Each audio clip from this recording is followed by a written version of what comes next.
And hi, everyone. TJ Alls of I-45 now and 288 now. As you can hear, we have a good crowd joining us here at the offices of the Friendswood Chamber of Commerce. And welcome to our candidates forum for the candidates running for position 5 on Friendswood City Council. We have partnered again with the Friendswood Chamber of Commerce, as we do each year on the city elections, and also our new partner this year, the League of Women Voters Bay Area, who are helping us out. They helped us publicize this.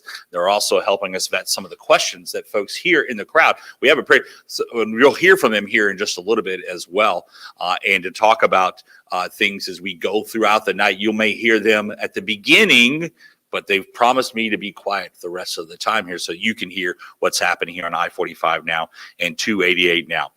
The format is pretty simple. This is basically just an interview with the two candidates. We ask them the same questions and go throughout. We've been given some topics we're going to be discussing, and then again, we have questions that are going to come from the audience here that are general questions, issue-oriented questions, nothing pointed or like those gotcha questions you may have some time for that. As I mentioned, we do have a crowd here today. You can hear from them now. I told them they can clap, boo, or hiss at this one moment here, so we'll let them have it now.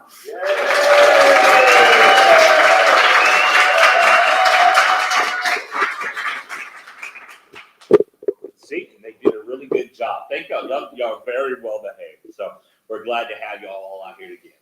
And again, we present this with the Friendswood Chamber of Commerce, which, by the way, has already started its Ford Bronco Sport Raffle. We'll tell you more about that here in just a little bit. Now up, we're going to introduce our candidates that are here with us running for position 5. They are closest to me here, Joe Matranga, and then next to him, Adam Hill. Thank you both for being here tonight. We appreciate your time and your dedication to come and let the voters hear what they have to say.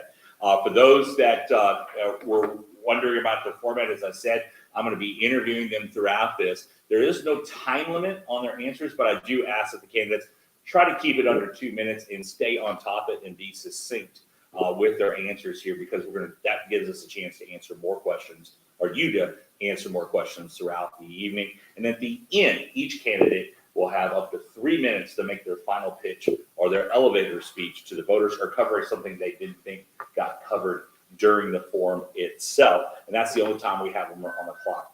We had a choice between who would go first or second here. Mr.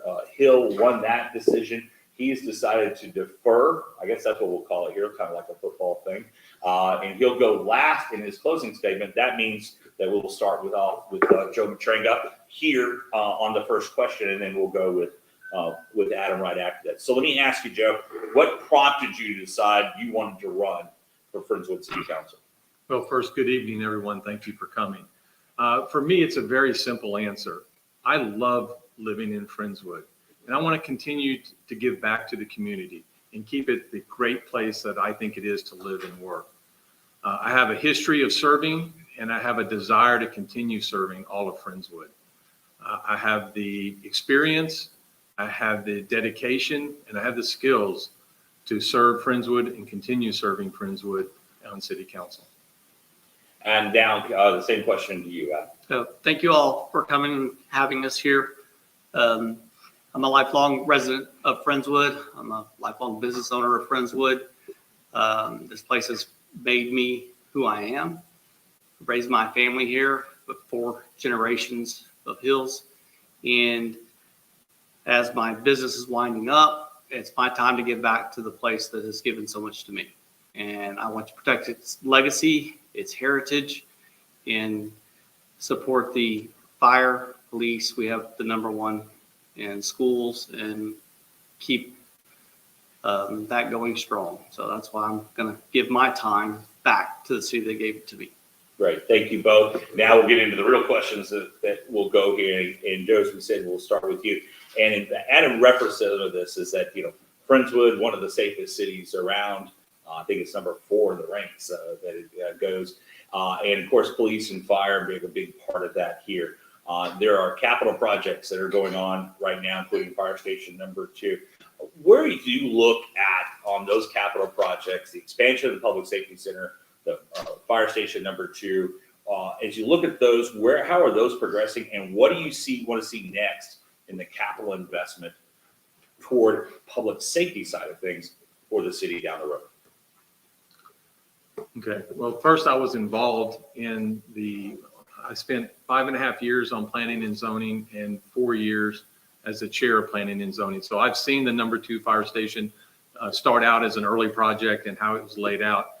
I think that's going to be a great project. It's almost finished. And the public safety building saw that as well from a concept early on when we platted it to the approval of the site plan. So those are 2 great additions to our city. I think they're close to being completed, both of them. And the capital projects, and those are great capital projects for our first responders and giving them the tools that they need. Also, there's a large capital projects, obviously, on drainage. We got the voters to approve about $41 million. And not to get you off that, but I want to stay on public safety. Oh, public side of safety. things now. Okay. Those type of capital projects down the line. So Okay. we'll get to the other Okay. ones here in a little bit. In fact. Those are the 2 main projects that I'm aware of that are going on the public safety side. And continue, I think we need to continue supporting our first responders, from whether that's EMS, whether that's fire or police, to give them the tools that they need to keep Friendswood as one of the safest cities in America. And the second half of that question was, what would you like to see in the future as far as capital investment toward those public safety for police, fire, EMS down the line? Sure. I've met with the fire department. I've met with the police department. I've met with the city manager. I have not personally heard. It's something I definitely want to hear more about, how we can continue to give them the tools to be safe and to do their jobs effectively, which I think they have been. Obviously, the numbers support that. But as far as the exact needs on capital projects, I have not heard of one yet. I want to learn more about that. But so far in meeting with them, they have not brought up any large capital projects other than the ones that you just mentioned. Gotcha. All right. Adam, same question to you. First, how do you think the progress is going on those that are underway for the fire station number 2, the expansion of the public safety? I've seen fire station number 2. I've seen the fire station. I've seen our police station be improved. I think that we need to look at the EMS as our community is aging. I feel strongly about our fire department staying volunteer. That's a very heritage thing, and that's what I'm hearing they want. But our EMS can get overwhelmed with an aging community, and we're going to have to address that. But just being proactive, looking forward to a problem before it's a problem, and hitting it now. We cannot wait to know that we have a problem. We have to hurt the citizens with a strong tax increase. So that's what I'm seeing. And to follow up on that, and I'll stay with you on this, and then we'll go with you, Joe. It is about that EMS. We're talking about the aging community out there, but EMS in more and more communities that have a volunteer fire department, they're finding they need to really boost up their EMS services, getting more professionals on board because of the training that's responsible and the like.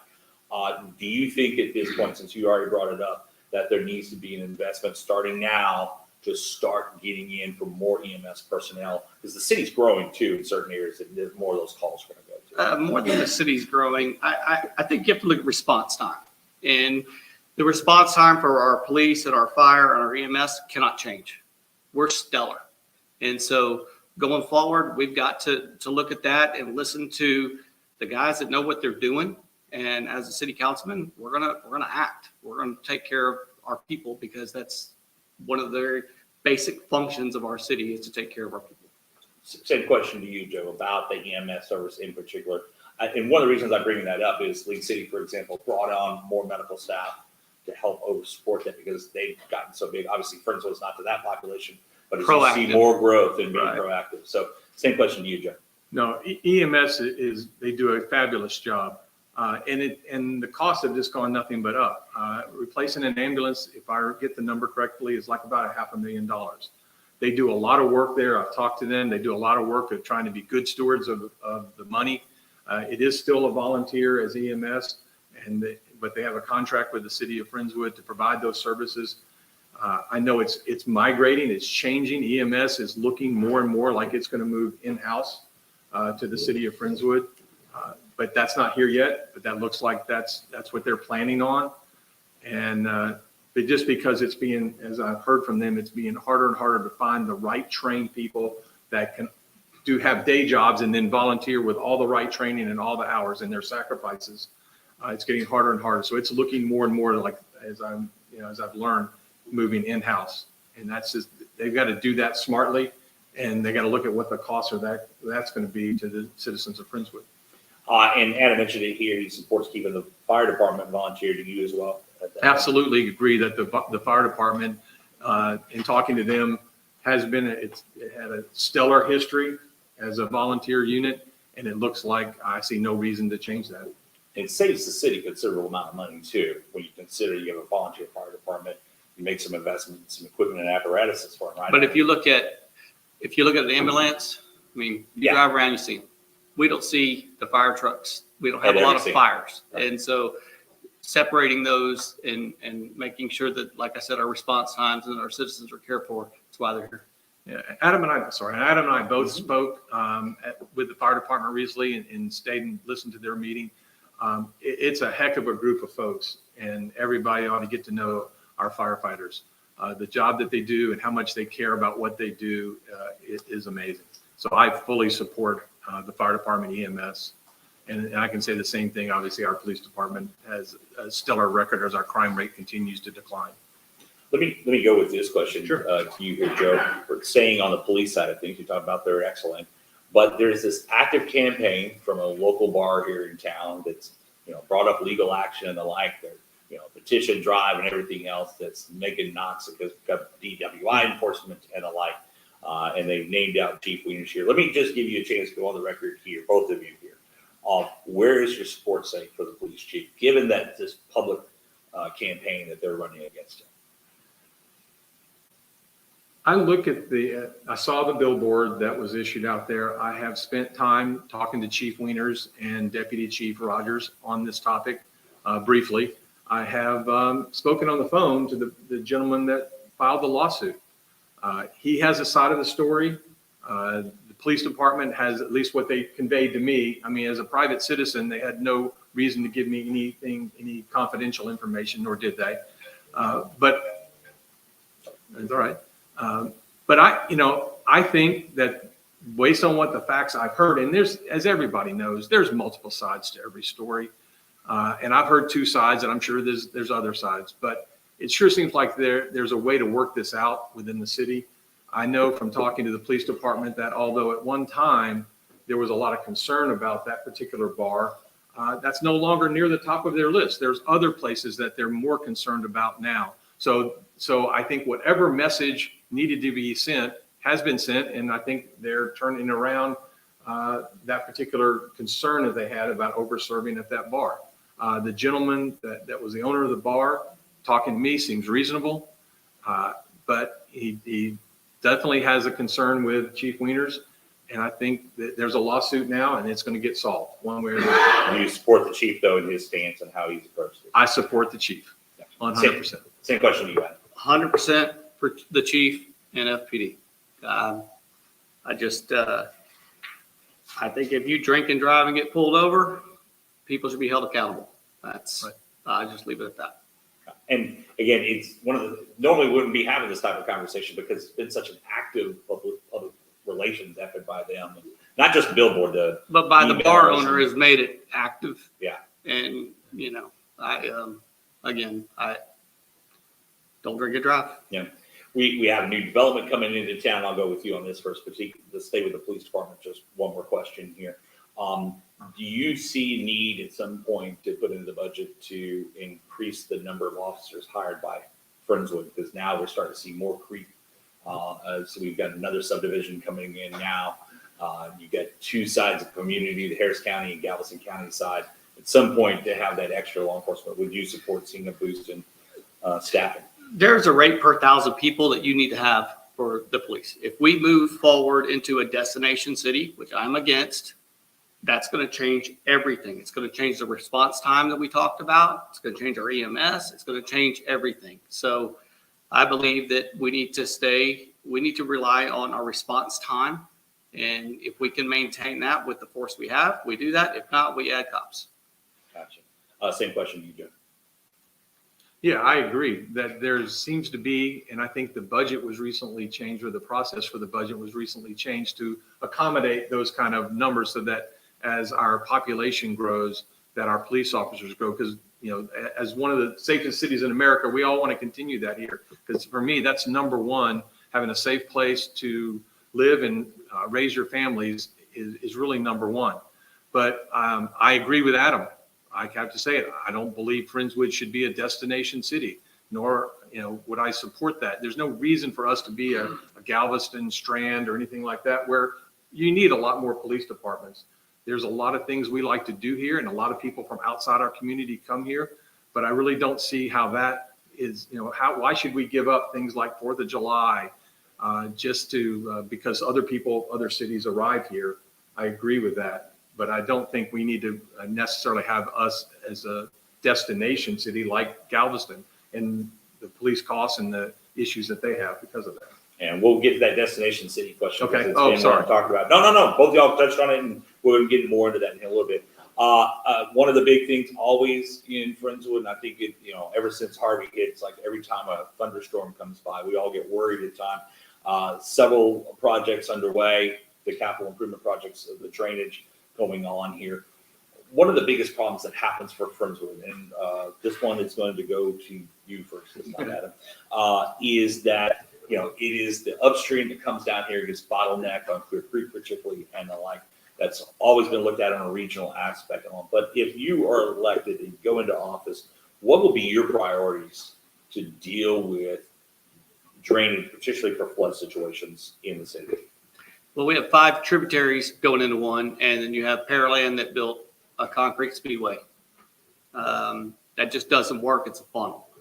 I do think that if you look at the other side of Clear Creek now is in Harris County, and you see our Galveston County Drainage District in an interlocal agreement working together with Harris County. I don't believe that that's ever happened before. So there's movement towards that. The city has stipend money that was passed by the bond that we can go out for federal grants and continue to try to fix Clear Creek. I am not opposed to buyouts. I think that there are people on Clear Creek that are going to continue to flood. If you buy them out, it's happened in the past and it works. So those are some things that I think you have to look at with federal assistance. Same question to you, Jeff.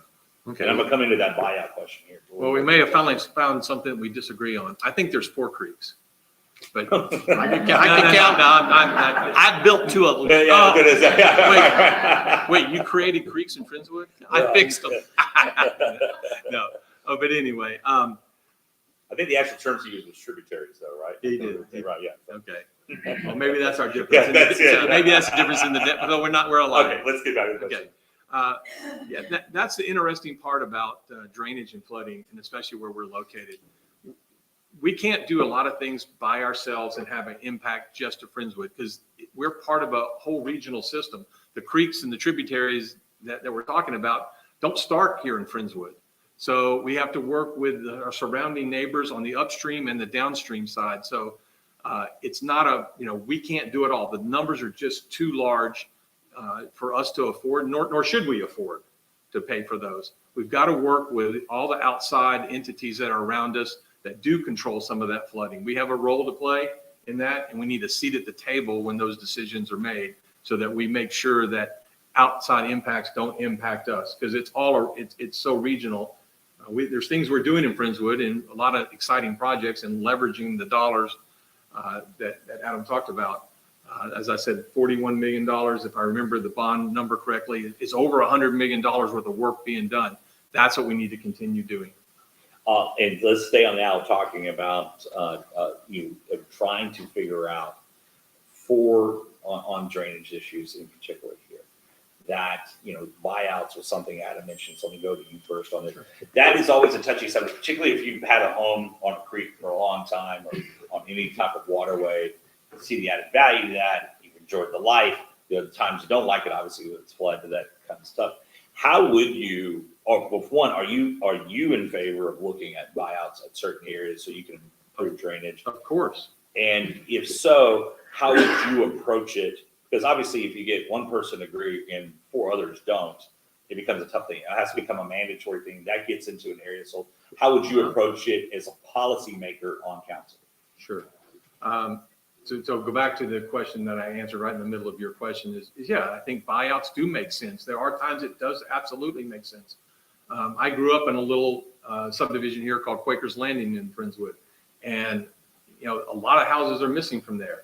And it's made sense to do that because rather than continue to flood all the time.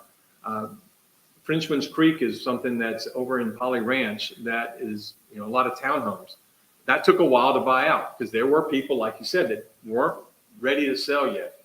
But I think the continued pressure and the continued issues of how to get flood insurance, how to live there with all the issues that they would have, I think now it's moving forward as demolishing all those units.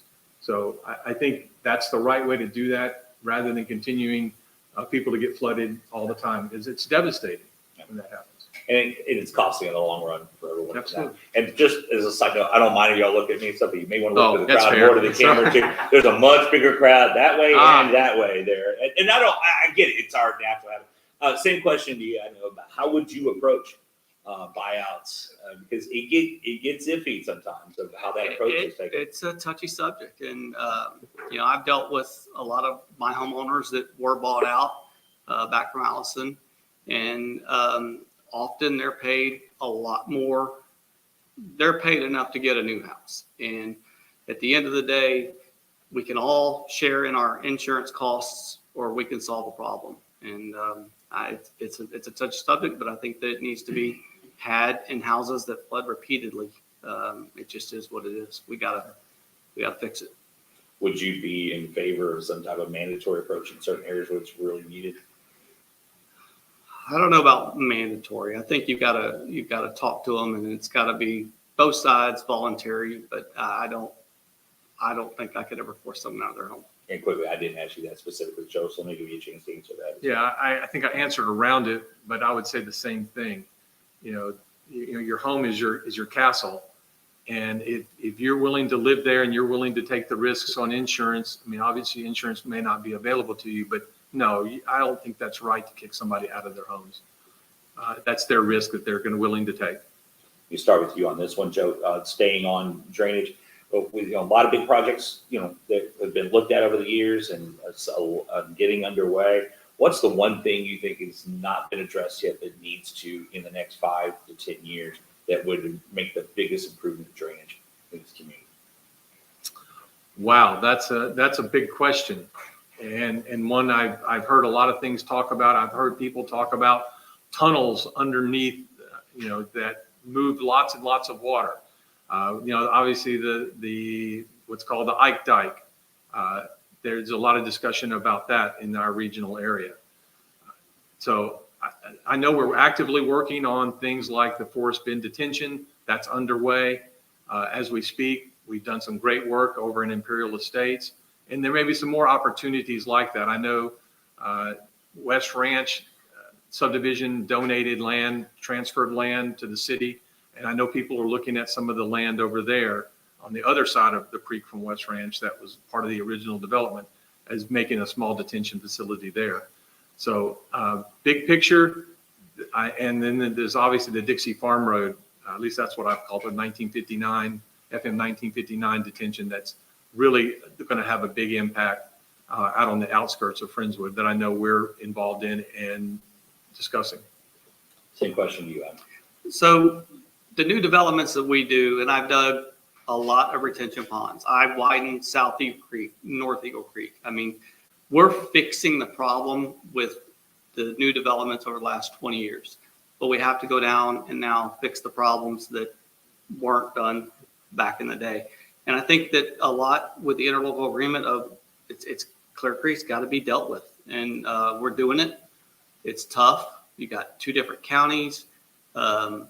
Army Corps of Engineers, but at the end of the day, I think that's where we focus is getting Clear Creek to drain, and it's an unpopular thing with the trees and with the homeowners and stuff, but it's got to be dealt with. That's the solution. I would say Clear Creek is, and this is banged in my head many years. Don Johnson reminded me of anything over the years, and obviously as you chuckle, obviously you dealt with Don too. But it's the one thing. As Clear Creek goes, how flooding is improved here. Is that kind of both of y'all's stance? Without a doubt. I think so, absolutely. It's got to be what's upstream and what's downstream. We can't do it alone. We can't fix it ourselves. Let's get into the part you mentioned here about Destination City.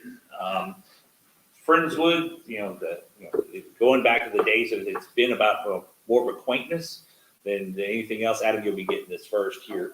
And you both have voiced an opposition of a destination city here. Can you first define for the voters what you define as a destination city, and then explain why you don't think it's a good idea? I define, so the Friends of Downtown Friendswood said in 2018, they did not want anyone coming from Houston to travel to or pass 2351 or pass 528. They wanted them to come here, ride a carousel or whatever it may be. They wanted a destination city. That brings transient people coming in town, which puts a strain on our police, our fire, our EMS, and quite frankly, it just the entire city. So that's people coming here to visit. To me, if I think of destination city, I think Kemah Boardwalk. That's what I think of. Same question to you. I'm just thinking through the answer and the question. So you mentioned, Adam mentioned the Friends of Downtown. I'm not a member. I don't even know who the members are, quite honestly, but I know some of them, and I respect the work that they're trying to do to improve downtown. I have to say that first. But as far as I said earlier, as a doing something just to create Friendswood as a destination, I mean, I think we're a family-oriented town. We want family-oriented events. And I think that's what we get a lot of support for. That's what I care about a lot. But just because people from outside Friendswood attend, there's no reason to give up things like 4th of July or Santa in the Park. Those are still family, great events that we want here. So it's back to maybe it's a matter of degree. What's a destination? What's a not? But as just purely to bring people here from outside, I agree with Adam that there's a concern that I would have about, do we have the infrastructure, the police and the EMS and all those things, all the things that would get taxed? Does it make sense? But I also want to continue all of our family events that we all know don't mean just Friendswood people are there and participating. There's always families coming in, and we want them to come in. I think if you go to the 4th of July parade and the celebrations around that, the population of the city actually triples during that time for those alone, just for that event there. And I wonder though if and I'll start with you on this one, Joe, is that, on these type of things, we hear from a lot of communities, we want to be a destination city. We want tourism because it's going to bring in more dollars and the like. And I just wonder though, is that do you lose the charm of your city, what people do like to come here for? All right. Like I said, 4th of July is one of the greatest Americana parades around. I mean, I say that all the time. The fireworks display that night alone is one of the better ones in the area. But the car shows in Stevenson Park, those bring people already. I just wonder if that should be more of the focus instead of the other things of like this everyone coming down. And I'll go. I think it is the focus of Friendswood. Those are the things that people come out for. The farmers markets that are here, the car shows, as you just said, and then when they combine the car show with the farmers market, wow, that was a great event for everybody, I think. So Santa in the Park, Easter in the Park, on and on and on. The concerts in the park. I love the concerts in the park. So, and we know, as I said, not to be repetitive, but we know that other people from other cities come here for those things. I've personally worked the Santa in the Park line, kind of helping people get ready to go sit on Santa's lap. And I asked them, hey, how long you lived in Friendswood? Well, I don't live here anymore. My mother lives here. So I know for a fact that there are people coming in, but as long as they're here with their families and doing family type events, I think that's what Friendswood is about. That when people ask me, what does small town mean to you? It means 4th of July parade with families. It means going to restaurants. When you see each other, you know people in the restaurant when you walk into a Friendswood restaurant. It's all the events I just named. That's to me is in people helping people. Adam, same question. Well, the Friends of Downtown have wanted to add to the music festivals and this, that, and the other. And then they say, well, we need alcohol in the parks because we can't make money on music festivals. And to me, that happened last week. They go hand in hand. But I'm just strongly for the Friendswood residents. I mean, the Christmas parades and things like that. I wanted to keep it Friendswood. They're welcome here, but their money is not in the destination. There's not enough money in sales tax to compensate the chief or stand our chief or our EMS. You can't do it. So now you're going to lose response time. You're not going to take care of the citizens that pay for all these things because somebody came in and bought a snow cone. And let me ask about that, to follow up with what you brought up, the alcohol in the parks. And that's been discussed several times. How do you think the city's approach is now? Do you think it needs to change? Let me give you a chance to answer that briefly. Well, I'm 100% against it in any of our parks. I always will be. I do not think that it needs to be changed. I think it needs to. Be. It's been tried to be brought up for discussion. I think it was called a dead horse, but after last week, that horse is not dead. He's trotting around because if they don't want to do their music festivals, which is their number one thing, and the volunteer, because it's not profitable, that's how they get profitable. And I'm out. I don't want it. Same question to you, Jim. Okay, well, I'm saying something I had not heard before that it came up last week. I was in the city council meeting when it came up last, and I think the Friendswood residents that got up and spoke made it really clear, at least the ones there, that's not of an interest to anybody. And so I'm against selling alcohol in any of our parks as well. And what I've said, I've been challenged several times on Facebook about what are my views on that. Well, you've heard what I just said. But I did say, look, if the Friendswood residents and a significant number, I mean, I used a number of 500 people wrote a petition and came to city council. If I had the honor of serving on city council, I would at least listen to people. I would want to listen to the discussion, but I have no interest in even listening until somebody shows a substantial desire that our Friendswood residents want to do that. But I really don't see a reason, and I don't see it coming up as an issue. Gotcha. Going to with you on this one here first, Joe. In somewhat related, kind of the extension of that question about destination, family friendly, and the like. And now this question was about voting, because obviously when you have elections going on, you have the Harris County side that's set up one way sometimes, and Friendswood, the Galveston County side set up another way. But the overriding question here, now you can answer on the voting side if you want, because outside of running your own elections and the like, if you contract out with Harris County, they're going to do it their way. Contract with Galveston County, they're going to do it their way. But also it comes into the question too of how do you unify the two sides of the city as well. So I want you to tackle both of those issues if you want on the voting issues. That one's a little bit tougher because there's a lot of state laws you have to do on if you want to try to have a combined election to go along, although Creek was able to pull it off with Galveston County running for both sides. But let me ask you on that, the unifying of the Harris County and Galveston County sides of things. Sure. I think you're exactly right. You answered the question very well. There are a lot of rules on the voting side of it and a lot of laws that I think it would be difficult to do. But anything we can do to make everybody in Friendswood feel like they're part of Friendswood, I think we need to do and think about.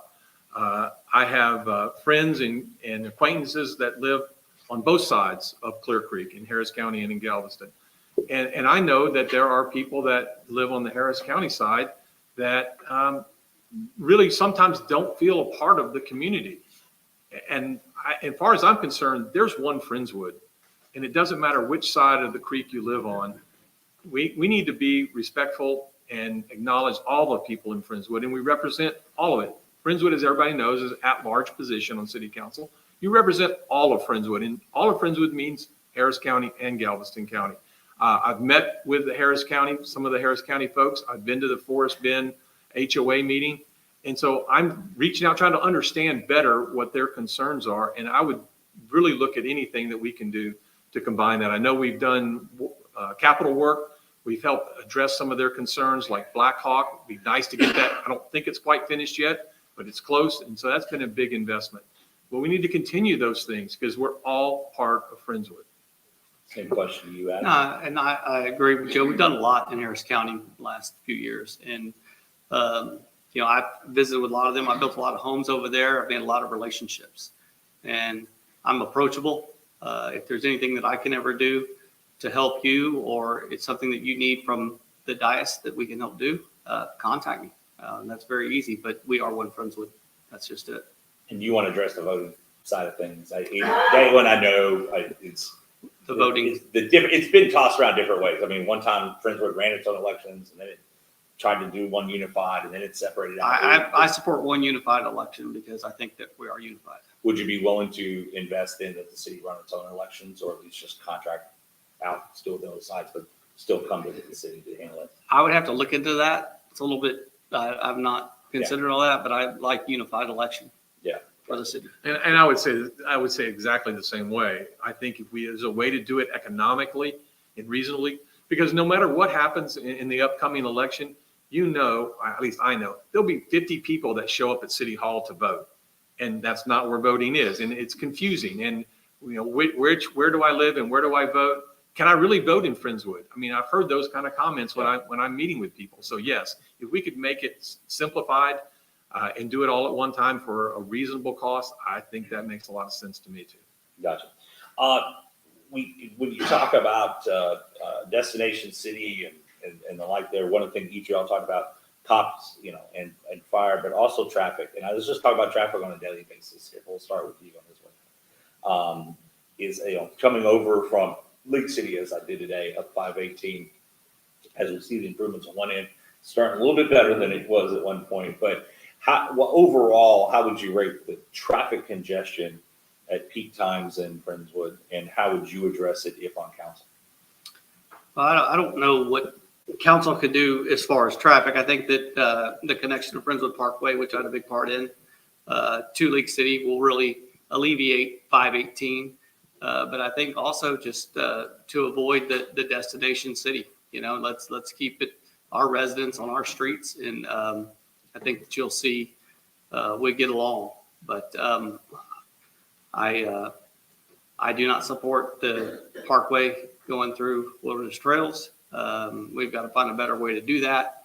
It's going to impact those residents in a negative way. Same question to you. Yeah, is what we're starting to see, and I think it's not a surprise to anybody. The surrounding community, Friendswood is landlocked. And so the communities around us are continuing to grow closer and closer and build houses more and more on the edge of our borders. So there are more people coming into the area, and as more people come in, they're looking for ways to get out of their communities and get to the things that they want to do.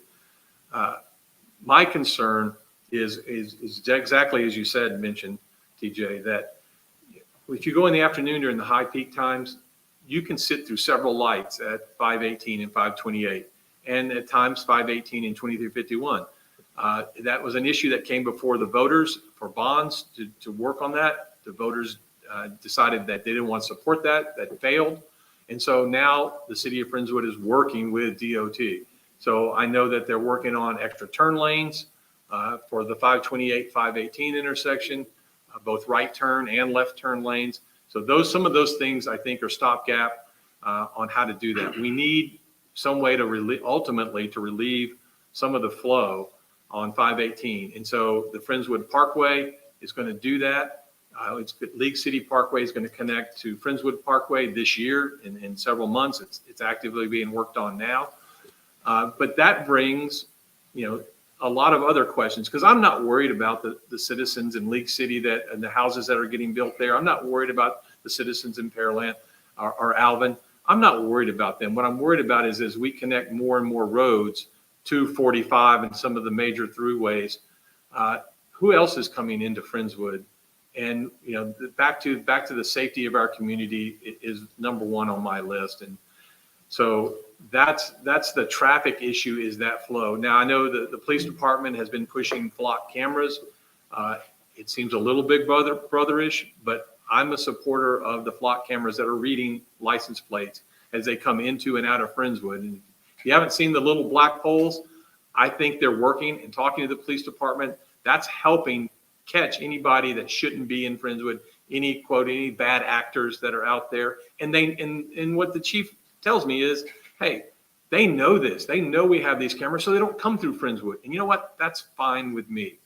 I'm on the West Ranch Management District Board, and we just approved to fund 2 years of flock cameras within West Ranch. So even though right now the police department has over 20 coming into and out of Friendswood, we're going to add more to the subdivisions, because the police department convinced us that people were disappearing once they came into Friendswood, and we wanted not to be in West Branch. And I think other communities are looking at the same thing. So we need the relief on traffic, but we need to be careful about who all we're letting in, because at some point, if you look at West Boulevard on 518, it's going to, maybe not in our lifetime, but at some point, they're planning for it to go all the way to 517.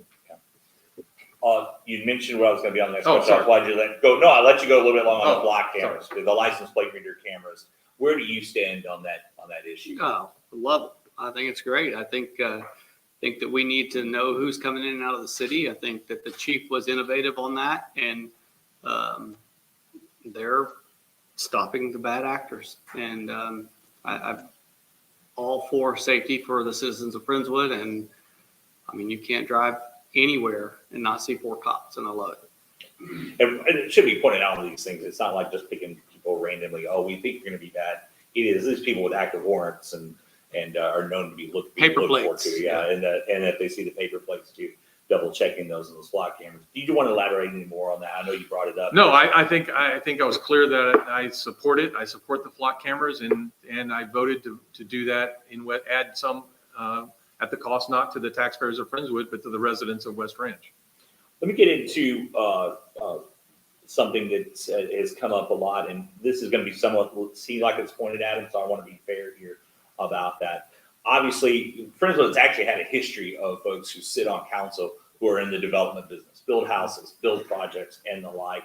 And the way I'll ask you this question, Joe, is to start with you on this, is that do you have anything out there, business relationships-wise, family relationships-wise, or anything out there that as a member of council would give you an advantage of how, things would be developed? You got friends or anyone like that have projects going on at that? So let me ask you that first before I get into the details here on this other side of things. Sure, good question. Absolutely not. I have nothing like that. The only property I own is my house and the land that it sits on. I have no family with businesses. I have no businesses. I have no entanglements in Friendswood whatsoever. And in the 5.5 years I was on planning and zoning, I sat in on maybe 100 different meetings of planning and zoning and about 50 meetings for city council. There's not one of those times in all of those meetings that I would have ever had to say, nope, I got to recuse myself because I have some conflict of interest. So no, I am 100% clear on that I have nothing like that. No family members, no one at all. And that, I want to be totally fair as you come to that, because the city does have a history of those who sit on council of having roles in development and how to actually build the city with houses and in developments and the like. So it comes up a lot of times, but maybe sometimes it comes across a little unfairly. Oh, just because you have as you have done with your projects around, it may come out unfairly. So I want to give you a chance just to address those concerns that voters may have. Oh, he's going to know about something ahead of time and do that. How you're going to approach those type of conflicts. And sometimes they're not conflicts. They just. No, I think that if you look at what we've done, I'm wrapping up my career as a developer. What we've done, we've helped the city. There's been drainage projects on the books for the drainage district to do, and we go in and develop, and they go, no, you get to do it. So we've actually pulled out our checkbooks and invested in the drainage of our city. But if there's any inclination of a conflict, you recuse yourself. It's that simple. I love Friendswood. I've chose to invest here. I'm sitting here because of Friendswood. But you won't find anything in our family history, past or forward, that would be unusual or self-gain. We just have invested here and built here. And I think I appreciate that, because I know you said at the beginning you were winding things down. I don't know how many people may have caught that. So I appreciate you answering that question again. Anything you wanted to add to that at all? No, I think, I think I have nothing. There is nothing that would stop me. Now, you may have noticed with a lot of these folks that are in today and walking through town, this last couple of weeks, folks have been in a somewhat shell shock all across Galveston County, particularly the appraisals came in for many folks. And we're hearing numbers, that you haven't heard in a while. this every 2 years we hear our state government tell us, I will be starting with you on this one, Joe, that, hey, we're going to do something to help you with this. But it seems like no matter what the help is, it doesn't do enough here. Now, obviously, on the appraisals, that's, the CAD, and that's a lot of deferred on folks say, well, that's the CAD, it's not us. But what as a council member you have the ability to do is vote on a tax rate that's adjusted. Now, granted, it's not the largest tax bill folks are going to have, but still, what is your philosophy on the tax rate of adjusting it lower based on what appraisals that they shoot up, of making that balance at least from the city side of things? Is it mine or his? It's good his, and then Okay. yeah. No, it's a great question, and it's on everybody's mind, right? It's on my mind right now. So I've opened mine, which I wish I hadn't, but I didn't. no, don't. But no, but council has a role to play there. I'll start out by saying that I am on the West Ranch Management District that has its own taxing authority. And over the 2 years that I've been on West Ranch Management District, we have been able to lower the tax rate year for those 2 years. So I understand how that works. I've been in a lot of city council meetings, listening to the budgets, listening to setting the tax rates. But what you have to do is the appraisals go up. Obviously, it's math that if you just do the math and your costs stay the same in the city, your tax rate is going to go down. So people focus a lot on the tax rate, but I'm more focused on the total dollars coming out of everybody's pocket. So that's what I call it when it's just math. The rate can come down, but if your appraisal goes up, that doesn't really, it's what's coming out of your pocket that matters. But I think council has an opportunity. And I know the council members in the last several years that I've been watching them, it works really hard. And I would continue to do that and work really hard to, how can we be more efficient? Are there any services that don't make sense? Is there a better way to do something than we've been doing it? So, and set the tax rate appropriately. There are services that people want in Friendswood, but there maybe are services that don't make sense anymore, or is it maybe even a more efficient way to do it? Do you do it in-house versus contracting out? Do you contract versus doing it in-house? There's always opportunities. I've worked on big budgets, bigger than the city of Friendswood's, and I know how to look at those kind of things. So yes, appraisals are a huge thing. We don't get to necessarily set those appraisal values, but we do get to set the tax rate here, and we do get to look at those budgets very closely on how do we be more efficient users. And same question to you. I mean, for me, I've not worked on big budgets like Joe. I work on homeowners budgets. I work on what we write a check for. And from a personal level to my homeowners level, I have to learn more about that effective tax rate. But when you raise someone's valuation, 70%, and you drop the tax rate 3 or 4%, I just, to me, it's about what we write a check for, because that's what hits us. I also want to look at, from the city budget, the sales tax revenue. Man, inflation's up. That means that sales tax up. We should bring more money in. So what are we looking at holistically as to how we can help our residents? Because they're taxing us out of our homes. Well,